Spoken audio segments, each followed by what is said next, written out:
mastering middle game ideas. And well, it's a very, very broad topic, and oftentimes before I approach any topic, I try to break it down into what everybody calls their 5 elements, right? So we have in chess the element of space, controlling lots of squares. We have the element of time or development, getting our pieces out as rapidly as possible. We have the element of material, just who's ahead and was that a good sacrifice or not. Then we have the element of pawn structure, and finally king position. Okay. So while a lot of us are aware of these elements, we don't genuinely tend to use them. We don't play a game and go, holy cow, look at this. That pawn structure is the Carlsbad pawn structure. I know that, and now I know what to do, and so forth and so on. But as we get better in chess, we really start learning how to use the pawn structure to create plans. And over time, in a very, very short period of time, ideas about the middle games and structures have really evolved, and they've evolved very, very quickly. Structures that we thought were bad, for example, the Sveshnikov, Sicilian, as a structure that gives white a great outpost on the d5 square, they would have been discarded 100 years ago as simply unplayable. So a lot of structures, a lot of thinking about middle game structures has really changed. And this was really driven home to me many years ago by my friend Bent Larson. So we were talking about openings, and Bent had explained that when he was a young boy, he had purchased a book in Danish that was published in 1920. And the book professed to speak to every opening. And regarding the Caro-Kann, the book explained that this move was bad. And the author assigned a question mark to that move. And he said that in this position, as white, all you needed to do was play e4 takes d5, c takes d5, c2, c3, and stop the chapter completely with, and white stands much better.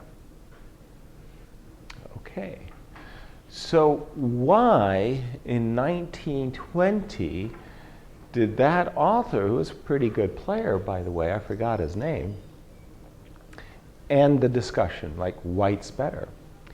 Because in those days it was considered that from the pawn structure, black has the open, half-open C file, white has the half-open E file.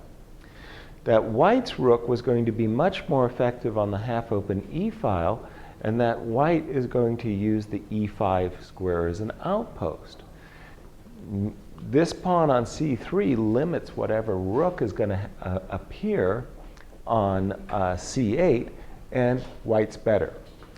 White does, today we think that, for example, bishop d3, the first move, or the third move, knight c6, c3, let's say knight f6, bishop f4, and a lot of people have argued that, and white's better. But in this position after c3, oops, excuse me, in this position, after, yeah, just a second. Did I do it right? There it is. All I have to do is hit enter. Yes. Black should immediately play bishop f5, of course. Okay, so why was it in 1920 this structure considered better or even much better for white? Why? Because up to that time nobody knew about the minority attack. Nobody played the minority attack. The minority attack is simply in that it was established that from your pawn structure you should play with your majority. Their idea is that white's queenside majority is going to be used long term, and that when you play knight f3 and bishop d3 and castles and bring your knight to e5, you're basically neutralizing black's majority. So this idea of a minority attack was unknown. And the minority attack really played a crucial role in changing the evaluation of many, many, many opening systems.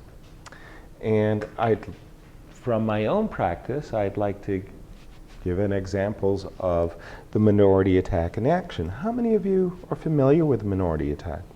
How many of you have played minority attacks yourselves? Okay. So there you go. Some of you are going to find out something very interesting. Okay. So I am white, and this game was played in 1983 in the town of Niksic in Montenegro, what was then Yugoslavia, what is today Montenegro, and I playing Mikhail Tal. Okay, whenever you're playing Mikhail Tal, you understand right away. You don't want to mix it up with this guy, okay? There are do's and don'ts. I mean, forget about pawn structure. You know, this is about playing your opponent. So what I wanted for Mikhail Tal was a nice, quiet, strategical position. And I must tell you, at this very moment, on move 3 for black, I was really sweating that he would play c5 and go into some lines of the Benoni because they can get really sharp. And I don't think after c5 white could really gain an advantage with the move e3, but I'd have to accept the challenge of d5. Fortunately for me, Mikhail Tal went into my favorite system, which is a classical Nimzo-Indian system with queen c2. We have d5, takes, bishop g5. So these moves are all very, very well known, and black plays h7, h6. And now, the main move, considered white's best, is bishop h4, new variation. Black could do it all kinds of different ways. But let's say g5, bishop g3, knight e4, and we can get a really wild game with bishop coming to f5, pawn coming to c5. Sometimes black tries to go h5, h4, trapping white's bishop. It gets to be a really wild game. And again, I didn't want to have anything to do with that. I took the knight. Okay, that's one piece off the board. Queen takes f6, a2, a3. Now, in view of the fact that bishop f5 loses a piece to queen a4 check, and the bishop is taken, as well as the fact that if the bishop moves, I'm going to take this pawn on d5, Tal's move is forced. Okay, so that's two pieces off the board. Got rid of those guys. Castles, typical Tal. He's offering me the opportunity to play queen takes c7 and mix the game up. No thanks. e3. Same offer, bishop f5. Once again, offering me two pawns this time. Queen takes c7, rook c8, queen takes b7, knight c6, or knight d7. And, well, I just got a lot of pieces on the back row. So no thanks to that pawn offer. And I like pawns. Okay, so now we've got our structure. And what I'm trying to do now from white side is I want to play b4. I'm expecting that at some moment he's going to play c6. And the minority attack is I'm going to play b4, a4, b5. And my goal is to saddle black with a backward pawn on c6. Once I could get this pawn on c6 as a target, that's all I'm playing for. A very, very small strategic aim. I played knight e2, developing a knight, played rook c8. Again, what Tal is advertising is He wants to play c5 and mix up the game. Again, I want nothing to do with that. Knight g3, bishop drop back. I played b4. Now this move basically essentially closes the door once and for all. Black is not playing c5, but Misha was quite stubborn and he clung to his ideas. So here we have Misha in full battle mode, wanting to open up the position playing a5. One of the key strategies in middle game positions, and it goes like this, it's really fundamental and rather simple. You don't want to play your opponent's game. In other words, if your opponent is seeking to make play on the queen side, usually it's a good idea to ignore your opponent and to develop play on the king side. For example, in this position, it could be easily argued that you could play g6, h5, h4, h3, and create some weaknesses on white's camp.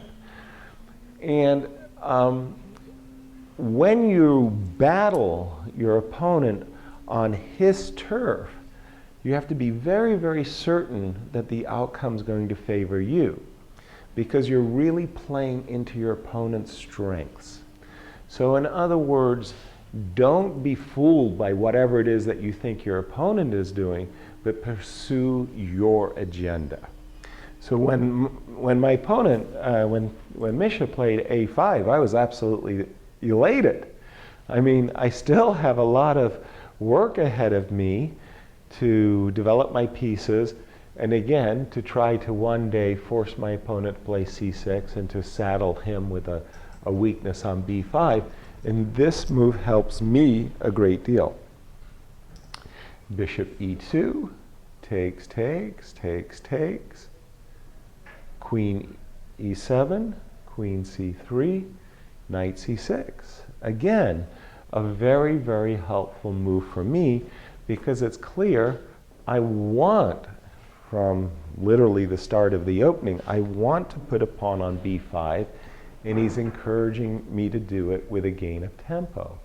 It would have been far better for Misha to have changed direction at this point and possibly played knight d7 and put his knight on c4, or continued with the idea of knight d7, knight f6, h4, and knight coming to e4. So this is like my lucky day. My opponent's helping me out. And again, I really like trading off those rooks too. The tactics, you know, the cheapo potential and the positions going down and down and down and down with each trade. I attack the knight. The knight goes back, castles. Okay. So now, you know, again, it's not one of those positions that's going to win any immortal game prizes or anything like that. It's just, you know, cold, solid chess, where my goal at this point might be, for example, to play rook c1, change my rook and queen around, and then again figure out how to target some weaknesses in black's position. The really hardship that black has is white has no pawn, no weaknesses. When your opponent has no weaknesses to target, it makes it really hard for your opponent to play. c5, again, a dream come true. Tal's walking right into what I could have only, I could describe this as the ideal position. That is to say, I've achieved the maximum I possibly can because I've managed, actually with my opponent's help, I've managed to saddle him with a weak pawn on c6. So rook c1 in order to ensure that the pawn stays on c6 and doesn't advance. Okay. So now, bishop d7, we can see what Tal wants to do. He wants to go knight here and pawn here. Okay, in the meantime, it's not like my pieces are doing anything particular. In other words, this knight on g3, I can think of like 5 more squares that would be very much more favorable, c5, e5, b6, to name but 3. My bishop on e2, also seeking improvements. That's what a lot of middle game is about too, is constantly looking at your own pieces and saying, are you doing the best job you possibly can? Would it be more effective if my piece was in a better square? And probably the 2 supreme players who were fantastic about in doing that were Tigran Petrosian and Anatoly Karpov. Whenever you absolutely thought that they had put their pieces on the very best possible squares, they found a way of finding even a better square. In this case, again, it's not like my pieces are particularly effective. These guys are pretty good at neutralizing this pawn or keeping in its place, so to speak. But here's a clear example of a superior square for my queen, queen a5. It just controls a lot more squares, makes black worry about a potential pin, really kind of puts further the kibosh on c5 because now d5 is going to be under a latent attack. Okay, king f8, this was too deep. Not sure I fully understand this, only that Misha may have been thinking that in case of a pin, the bishop can move easily enough. Queen a7, bishop out, queen b6. Again, I'm reasoning that my queen on c3 is simply much better placed on b6 than on c3. Make it kind of hard for that knight on d8 to move. Clearly, I'm going to have to do something with my minor pieces in short order, but for the moment, it's just repositioning my pieces to better squares. Queen c7, queen b1, reminding black that maybe his king belongs on g8 after all. Misha agrees. Bishop d3. Again, nothing major is going on here. Just an improvement of the bishop. Queen goes back to e7, again suggesting that he would like to play c5. Queen c2, stopping c5. And now this is actually a very important note. My strategy would really have come a cropper if knight b7 was a good move. Fortunately for me, knight b7 would be a terrible move, and I'd simply play bishop a6 and eliminate that knight. In the resulting position, it would be a knight versus bishop position, but the bishop is a poor piece because of the pawn structure. One of the great riddles, puzzles, questions, what's better, the bishop or knight? How many think the bishop? How many prefer the knight? Not so many. Interesting. In the 18th century, knights were favored. Those romantic players, they loved to throw their knights into the attack, and knights were tricky. Only in the 19th century did it tilt to favor the bishops. In today's modern grandmasters, they heavily favor the bishops, but you have people like Bent Larsen who actually preferred knights. He felt that bishops were overrated, and in his famous victory over Bobby Fischer from the Piatigorsky Cup, it was 2 knights versus 2 bishops, and the knights were dancing. So, okay. So now, pardon me. So now, with this move, bishop d7, what is Tal thinking? Can somebody tell me why Mikhail Tal played the move bishop d7, defending his c6 pawn yet again? Julian. Maybe he wants to play like knight e6 and c5, or maybe he wants to move his rook to the a or b file. Yeah. Activate his rook. I think it was knight e6, c5. So I gave him a check just to see where he would go. This is actually a very common idea, not just exclusive to grandmasters, but just simply very strong players. You never know when a check that forces your opponent or drives your opponent's king to the corner, when you get that opportunity, play it, if it doesn't injure you in some way. Because you never know that what if, you know, the position were to explode and you're in a king and pawn endgame. You'd love to get that black king one square away from the center, and if ever I got into a race with my king, well, I'll have gained maybe a crucial opportunity. So check, bishop d5, bishop f5, and now I'm welcoming the 96 move because I want to take that knight. So Mikhail Tal was much happier trading his bishop. I played knight takes f5, queen d7. And now I've got a problem. I mean, I've done really good, I think. I mean, about as good as I possibly can. But if he gets to play knight e6 and c5, he'll liquidate his backward pawn on c6, and whatever winning chances I have really nosedive. So how can I interfere with his plan? Need a good idea. Need a good suggestion.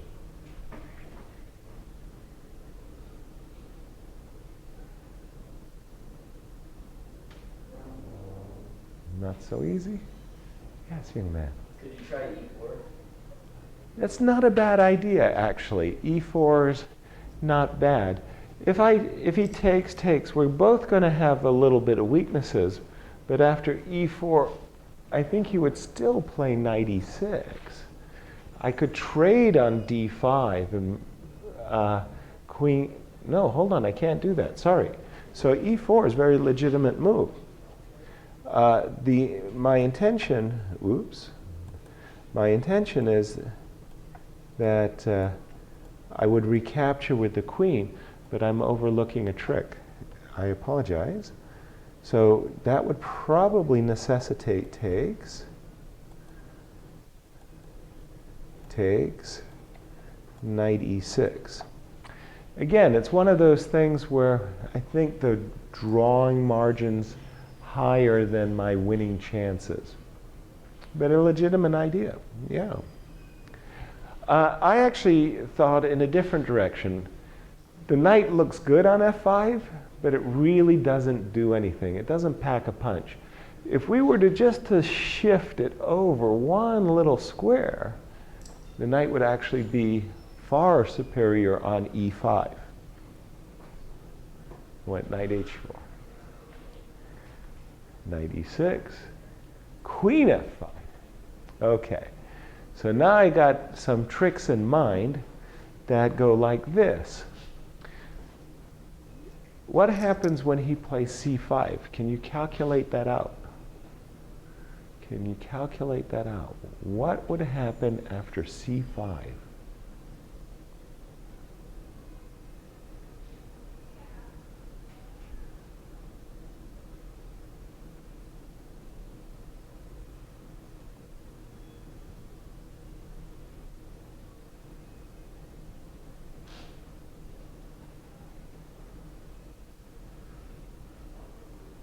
Julian? Did you see? Thinking, thinking, thinking. Can you see it? After c5? Yeah. Did you calculate it out?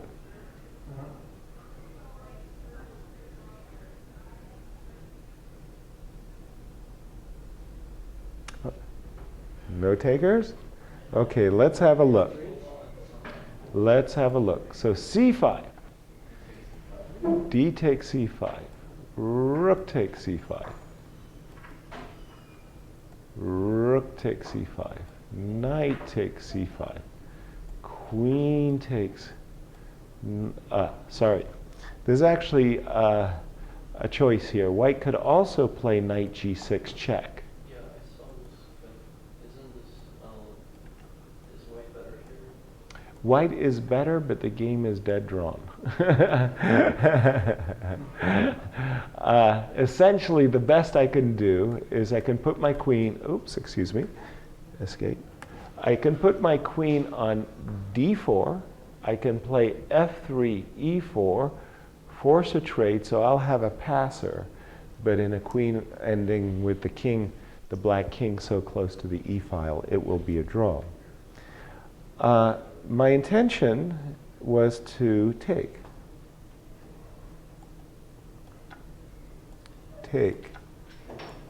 Knight f5. Now here it's very clear what my intention is. If black tries to go king here and king here, I'm going to meet that with a check, or king g8, king f8. I'm going to meet that with a check, and I'm going to take the pawn. I want to play 1, 2, 3, 4 takes. Yeah? But my knight is really annoying. If, for example, he plays knight f6, king over, king up, king up, king up, knight check, king up. The king is too far away.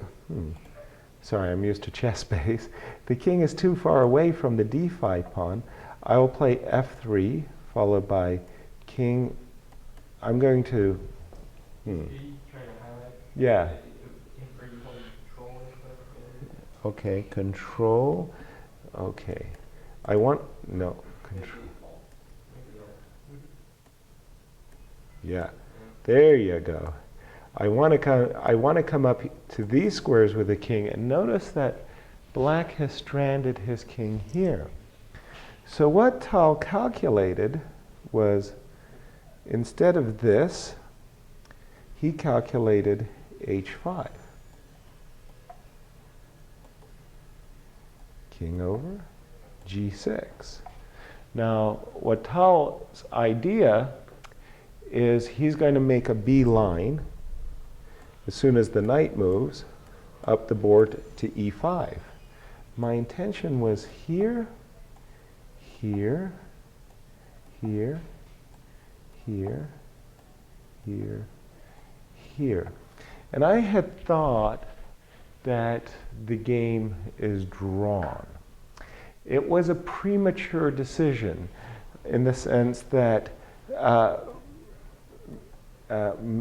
Michael understood inherently that with my king on d4, I always have some tricks that I might be able to exploit that would tie him down. So we're going to go back, and this was why in the game he did queen e7, avoiding that ending, and funnily enough, embracing a different ending. He wants me to play queen takes d5, rook c5, rook c5, knight c5, and he wants to play queen and knights versus, and I have 4 versus 3. Julian.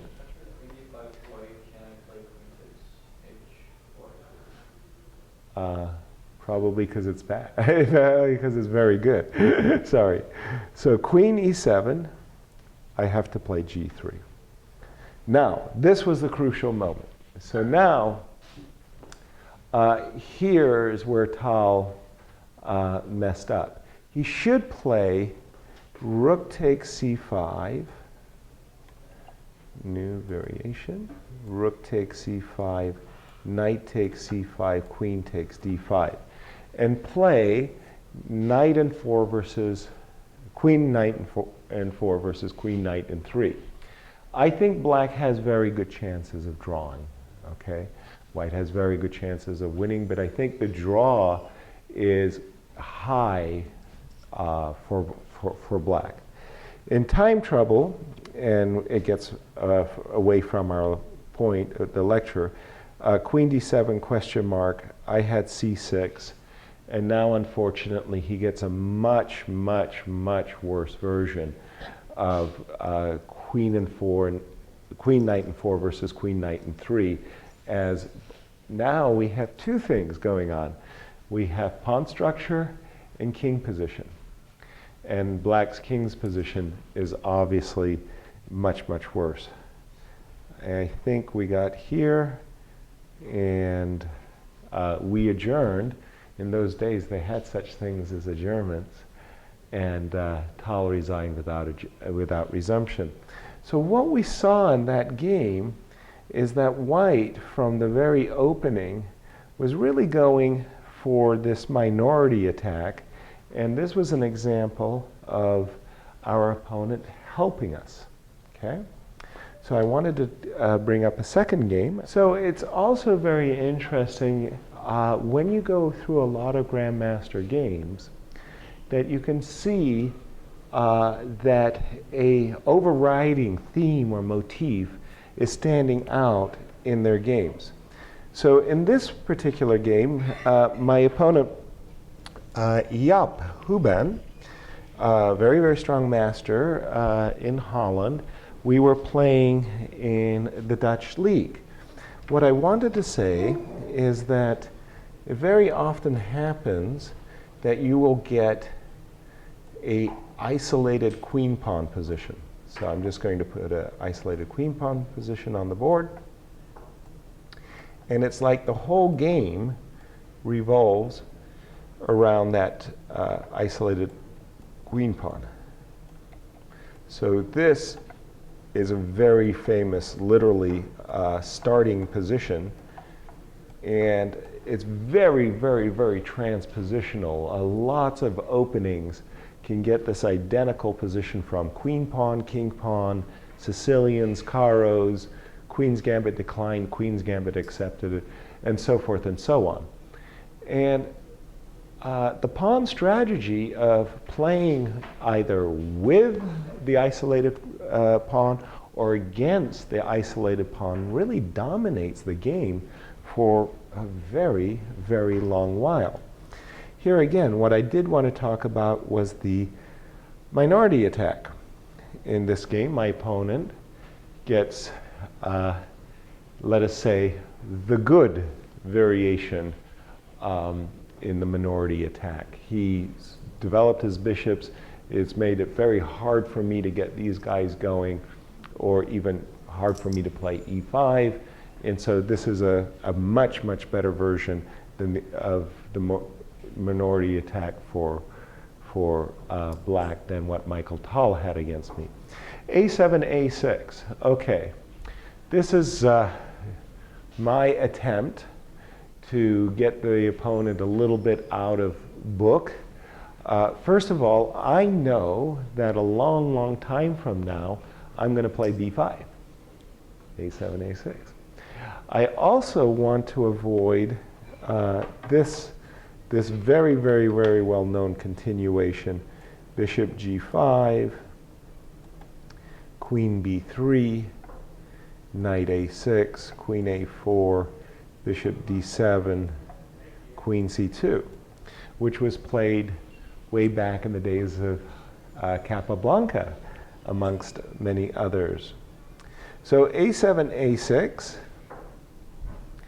knight d2, bishop g4, knight f3.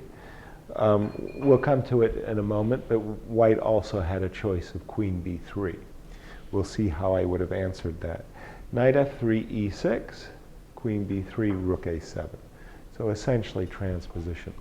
So it may look a little bit ungainly that my rook is on a7.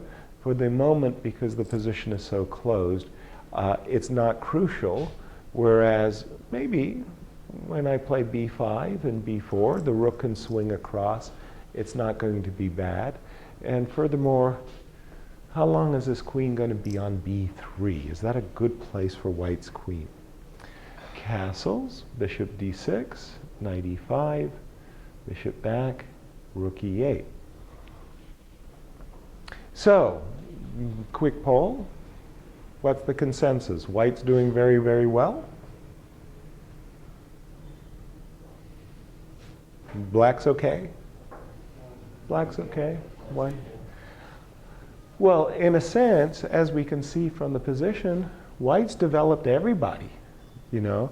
I'm at least 1 and 2 tempi behind in terms of completing my development, but my position's really rock solid. It's really hard for White to launch an attack that's substantive, that has meaning.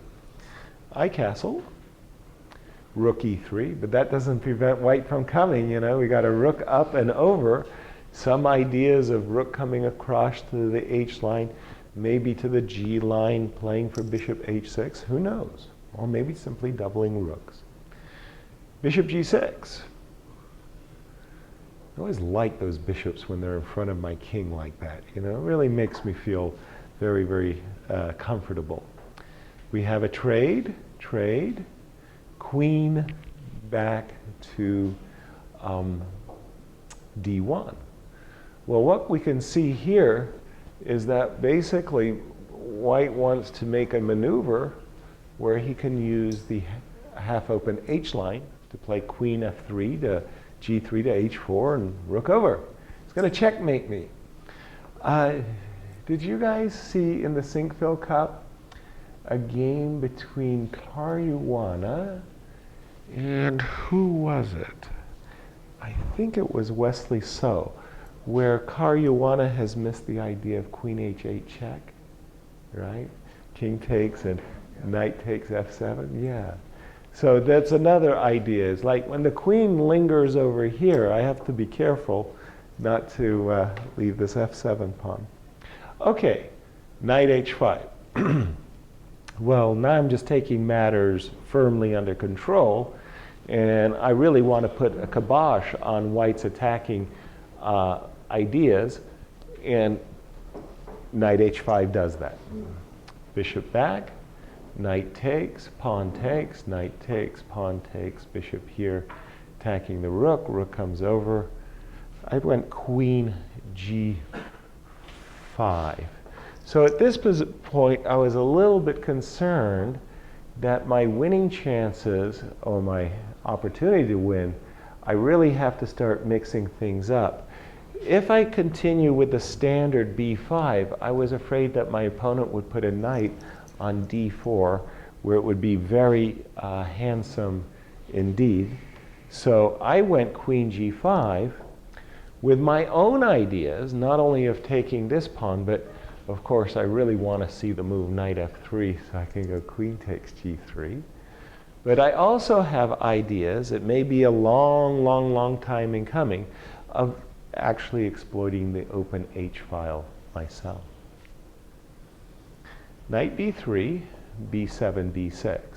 So here I'm offering my opponent an opportunity to change the pawn structure, and if he would like to take my bishop, and I would take, and I have chances of exploiting his weak queenside pawns.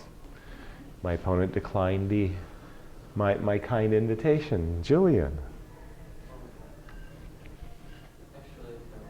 Yeah, okay. Queen e2, rook over to c8, knight to d4, rook over to c7, g4. Not 100% sure that this was a very good decision. I think that what White feared is that I was going to go b5, bishop here, rook here, b4. I'm trying again to create a weak pawn on the c3 square. I think this move is a little bit of a panicked reaction that White is thinking that perhaps he can go rook over to h3, g3, king g2, and use the h file. Yeah? I took rook takes. For obvious reasons, my opponent didn't want to recapture with the pawn. Again, in that case, I'm the proud possessor of the only open file in the position, so we could pretty much suggest that rook takes d4 was forced. Rook to c4. Okay. I still haven't given up on my dream. I have a dream. b5, a5, b4. f4, kicking my queen, as far as White is concerned, into purgatory. Viktor Korchnoi said it very, very well, and he said it often. Pawns don't move backwards, okay? So when you move your pawn in front of your king, as did my opponent in this case, f4, do be aware, do be consciously aware that a lot of weak squares are created by that move.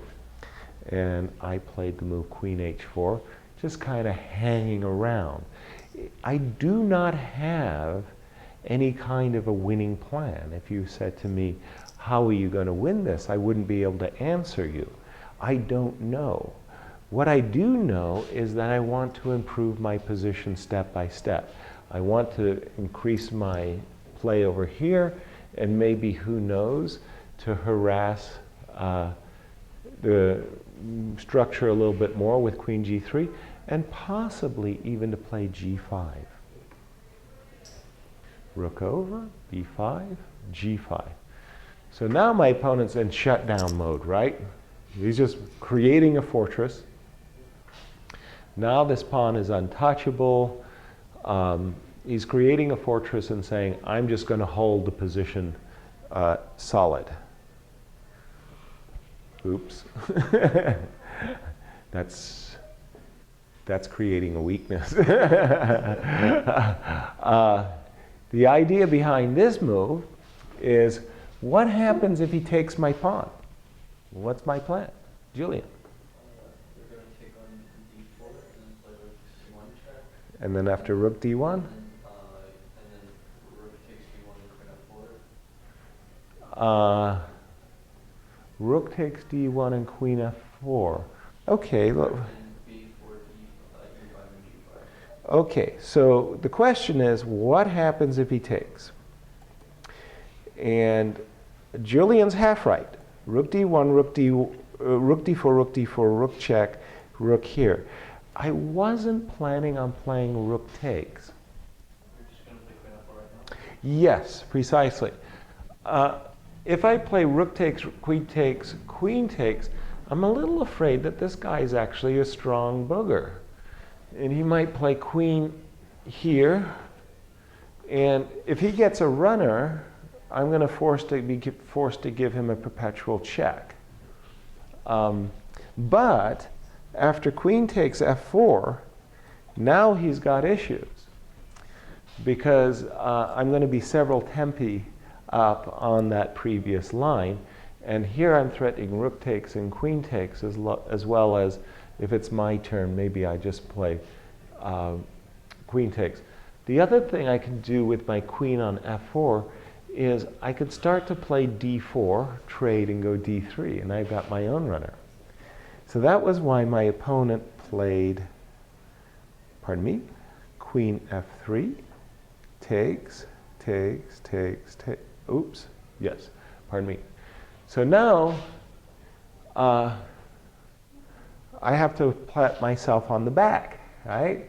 I've got the position I had always aspired to. I'm going to leave him with a weakness. For the moment, f4 is hanging, and that was why my opponent played g3. Okay, so what do I do now? Pardon? Queen h3, he'll take the pawn. Queen f5, very good position for me. Yeah? Very good position for me. I actually have a better move.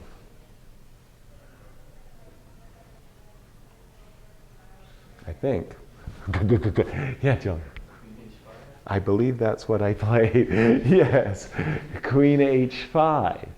So in my mind's eye, this is a dream come true. If he would trade queens, pawn takes, rook takes, not only would I be a pawn up, but I have this beautiful path straight up the board. Yes, Julian. I think g4, queen h4, b takes c3, rook takes c3, queen takes c3, and queen g4. Precisely. Yes, that is actually the game. So he cannot afford to trade queens. He cannot afford to move queens because I'm taking the pawn on b2. So my opponent has played g4. Remember what Victor Korchnoi says. These pawns, they don't move back. I play queen h4, pawn takes, and the variation Julian pointed out. I could almost stop here and say that this again is, the minority attack in full blossom. A long time ago, nobody saw any winning plan in black's position, but this b5, b4 minority attack with the idea of creating a weaknesses in your opponent camp is seen in so many openings. Just for fun's sake, I'll finish the game and what happened. Clearly, my opponent has a passer, so I've got to be Johnny on the spot here. And I checked them around a little bit. I think that this was just for the time control. Yeah, and there was some time control, after pass move 40. So now it's time to push my pawn. And I push my pawn again. And I checked him. Ouch. That hurt. That hurt. That was a good one. What I'm saying is, as you get stronger, as you have more and more pattern recognition, these elements, this pawn structure element, is going to play a greater role in your games. And maybe it'll just happen unconsciously, but you'll start recognizing, in this pawn structure, this is a very good plan. This is a very effective plan. In this pawn structure, that's a very effective plan. And when you go over Grandmaster games, do keep an eye out for pawn structures, because that's like a key insight into the position.